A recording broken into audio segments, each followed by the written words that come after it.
Hello guys and welcome to the channel. Today I will show you how you can record the Google Meets on your mobile phone. So, if you join to any Google Meet, of course you will see that we have a not recording option.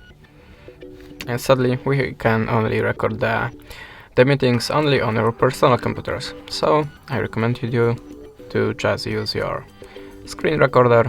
You will find it in the top menu, and now you are recording the meetings. Now if you want to check it, just open your gallery, and as you can see, this is the video, and it's also with the sound included, of course, from the Google Meet. And that's it. Thanks for the watching, leave us a subscribe or a comment, and goodbye.